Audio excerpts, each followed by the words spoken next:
Alors, bonjour tout le monde. Après avoir terminé notre étude de cas en utilisant le programme eViews, dans cette vidéo, nous allons tout simplement essayer d'utiliser un autre programme qui s'appelle Stata.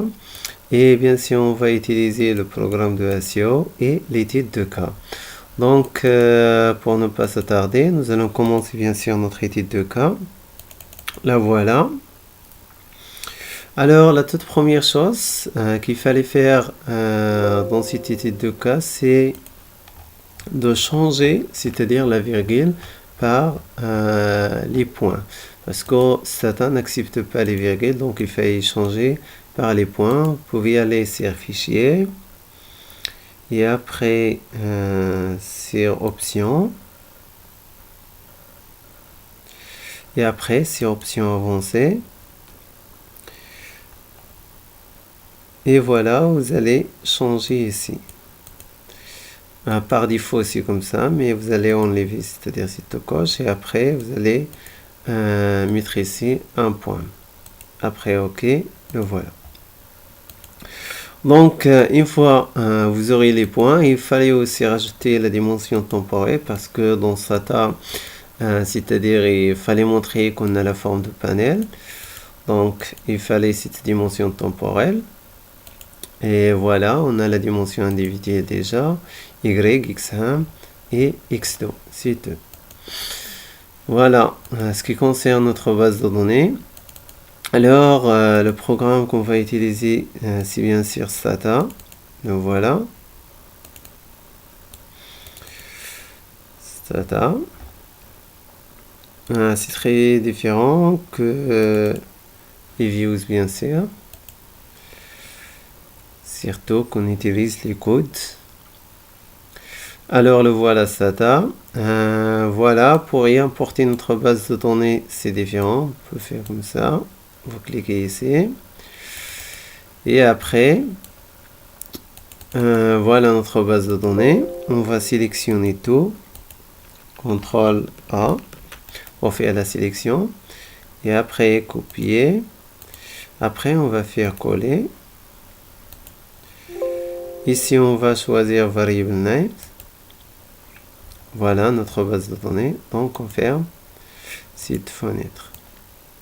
Alors, maintenant, on va commencer, c'est-à-dire notre estimation. Premièrement, on va déclarer la forme de panel par la commande xt7 et t. Voilà. Donc, panel variable et time t. Donc, delta 1 unit. Après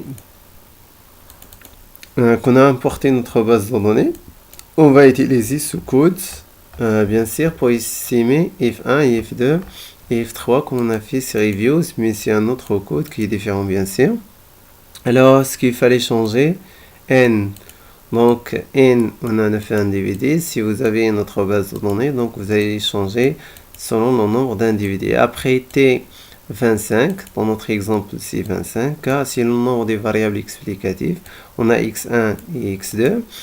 On a I. Ce I peut se changer, bien sûr. Ça dépend, bien sûr, de votre base de données. Pour nous, on a mis pour les individus et ici, ça sera, c'est-à-dire préférable de mettre toujours I comme le nom des variables des individus.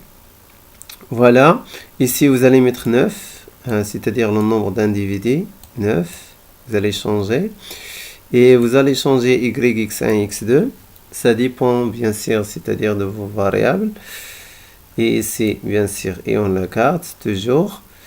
On va changer aussi Y, X1, X2. On va changer X', Y, X1 et X2. Voilà, c'est la dernière modification. X', Y, X1, X2. Reg, Y, X1, X2. Et voilà, Reg, Y, X1, X2. Voilà, car le nombre des variables explicatives, dimension temporelle, nombre d'individus. Il faut garder ce I, même si aussi dans la base de données. Le voilà, c'est le même I. Donc maintenant on va faire l'estimation. On va tout simplement essayer de copier le code. Voilà. Copier. Et après on va faire coller. C'est très facile. Please. Il est plus facile que eViews. Voilà. Et après on clique Entrée. On va faire l'estimation.